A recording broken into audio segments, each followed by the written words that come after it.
सुप्रभात बच्चों, मैं आपकी हिंदी शिक्षिका शची शर्मा हूँ। आज हम पाठ 2 वर्ण विचार पढ़ेंगे। वर्ण क्या होते हैं ये आप सभी पहले से जानते हैं।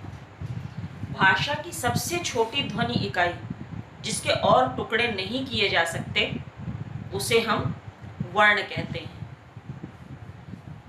जैसे छोटा, बड़ा, आ, का, खा, गा, इस तरह से लेकर के क्ष, त्र, ज्ञ, ये पृथक पृथक वर्ण हैं। अब हम जानना चाहते हैं कि वर्णमाला क्या होती है।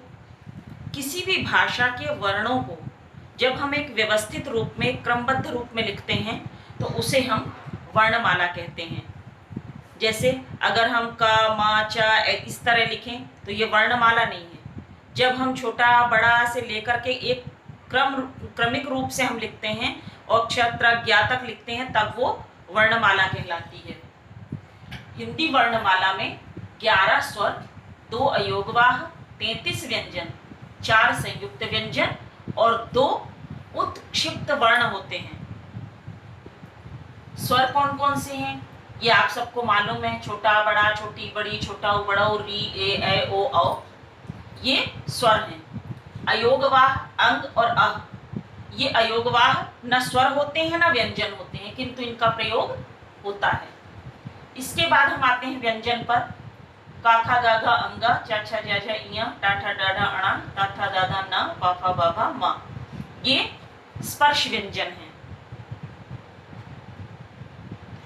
य, र, ल, व, ये अंतस्थ व्यंजन कहे जाते हैं। और श, ख, सा, ह, इन्हें ऊष्म व्यंजन कहते हैं। फिर आते हैं संयुक्त व्यंजन। क्ष, त्र, ज्ञ और श्र, ये 4 संयुक्त व्यंजन हैं। क्ष का निर्माण क और श के मिलने से, त्र का निर्माण त और र से, ज्ञ का निर्माण ज और इया से और श्र का निर्माण श और र से होता है। ड़ और ढ ये उत्क्षिप्त व्यंजन कहे जाते हैं। कक्षा 6 और 7 में केवल वर्ण के 3 प्रकार बताए गए हैं, किंतु कक्षा 8 में वर्ण के 4 प्रकार बताए गए हैं, जिनमें उत्क्षिप्त व्यंजन भी है। वर्ण के 2 भेद होते हैं। उच्चारण और प्रयोग की दृष्टि से वर्ण के 2 भेद हैं, स्वर और व्यंजन। स्वर किसे कहते हैं? स्वर वो वर्ण हैं जिनका उच्चारण किसी भी अन्य वर्ण की सहायता के बिना किया जाता है। हिंदी वर्णमाला में कुल 11 स्वर हैं। अ, आ, इ, उ, री, ए, ओ, औ। स्वर के भेद। उच्चारण में लगने वाले समय के आधार पर स्वर के 3 भेद होते हैं। पहला है ह्रस्व स्वर।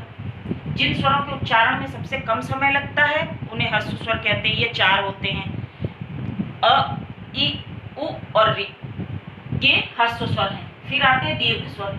जिन स्वरों के उच्चारण में ह्रस्व स्वर से लगभग 2 गुना समय लगता है उन्हें दीर्घ स्वर बोलते हैं। जैसे आ, ई, उ, ए, ओ, औ।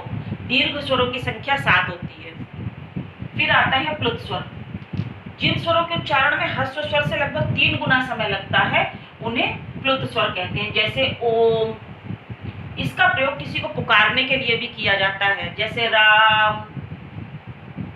स्वरों की मात्राएं आप सभी को आती होंगी, तो ये बताने की आवश्यकता नहीं है, कि आप सब जानते हैं।